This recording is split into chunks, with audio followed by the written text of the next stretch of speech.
people avoid until it hits close to home. The problem is once it starts to be a health hazard, the topic is hard to avoid. It has become what residents would consider a hazard in one public housing community in Jefferson City. Target 8 Chief Investigator Jamie Gray joins us with the latest on the investigation. Now, this is months in the making, complete with the mold test results and answers from housing officials. Well, the Target 8 team has been sifting through medical records and other documents provided to us by the residents of Elizabeth Street. They tell a disturbing story, one that took more than a year to resolve for one mother and is not yet over for other families. KOMU 8's Emma Henderson spent months on this. She is in the studio with what she found. I spoke to multiple people who live on Elizabeth Street who feel as though their voices were not being heard by the Jefferson City Public Housing Authority.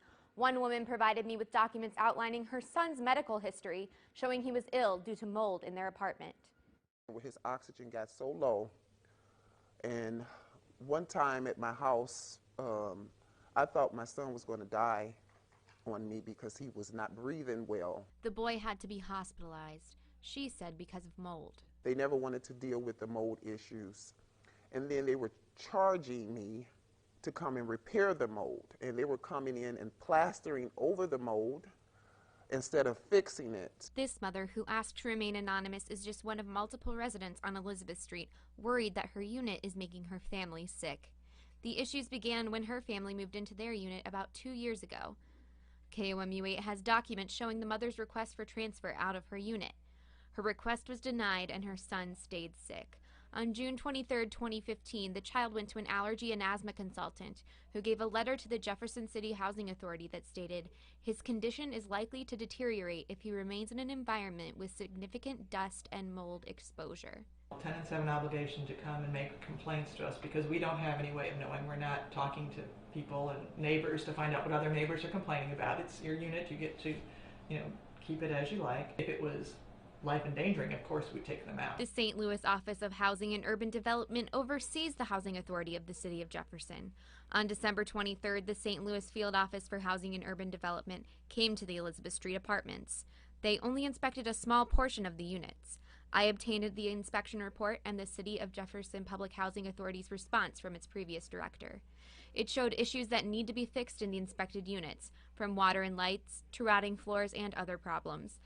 On one property that was complaining of mold in a lower-level bedroom, inspectors discovered that gutter downspouts were draining directly at the foundation. The suggested repair can't happen until the weather warms up. Despite these findings, the inspection report signed by the director of the Office of Public Housing in St. Louis viewed the maintenance plan for the Elizabeth Streets unit and said the maintenance plan is excellent and should be used as a model for best practice with other housing authorities that are having problems with their maintenance programs, and that the Jefferson City Housing Authority's maintenance program is excellent. The problems aren't over or in the distant past. For example, resident Angela Whitman believes her apartment was in good condition relative to her neighbors when KOMU first started investigating. But one night, part of her bathroom ceiling fell in on her, sending her to the urgent care. In the last month, I had samples collected in the bathroom of 2 different units. I took these samples as well as a piece of drywall residents kept from the mother's original unit to Jean Mahale, a professor at the University of Missouri who specializes in fungi. All 3 samples tested positive for mold, but residents say when they complained to housing officials, they were told there is no mold in the apartments. I asked the new housing director, who began her job at the beginning of February, whether she was aware of mold in the units. And I'm not saying there's no mold, but apparently what HUD found was all mildew. Okay, so HUD found mildew. According to tenants, there is no doubt that mold is the culprit. I think that these units are not only hazardous, I think everybody is complaining about mold. I think these units need to be torn down and rebuilt. And I don't think that it's safe for any of the tenants to be living in here. Ketch says it's more complicated than that.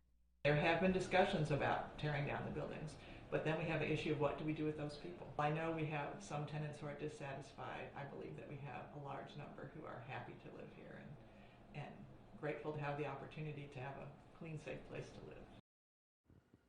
Both women in this story are currently in the process of suing the Jefferson City Public Housing Authority for damages.